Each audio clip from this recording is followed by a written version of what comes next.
Bersenam tak ada kena mengena dengan bakar lemak. Sebab apa? Anda kena faham konsep simpanan tenaga. Lemak yang ada dalam badan kita ni adalah simpanan tenaga yang kita tak pernah gunakan. Sebab apa kita tak guna? Sebab kita sentiasa makan.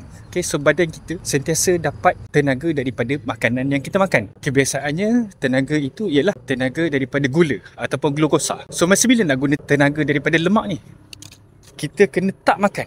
Konsepnya ialah apabila kita tak makan cukup satu-satu tempoh, maka makanan semua akan habis dihadam dan semua tenaga daripada makanan akan digunakan. Bila habis tenaga daripada makanan, maka badan akan mula menggunakan lemak sebagai sumber tenaga. Sebab tu kita buat IF. Bila kita buat IF, maknanya kita tak makan langsung, boleh minum sahaja. Jam ke-14 kita IF, lemak mula dibakar secara efisien. Bermakna kalau kita buat IF 16 jam, ada 2 jam lemak dibakar secara efisien. So, berbalik kepada bersenam tadi, contoh bila kita makan, 2 jam lepas makan tu, kita bersenam. Maka tidak ada lemak yang dibakar semasa kita bersenam tu.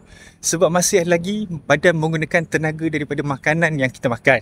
Kalau kita bersenam selepas 14 jam, kita buat IF, maka lemak dibakar semasa kita bersenam tu.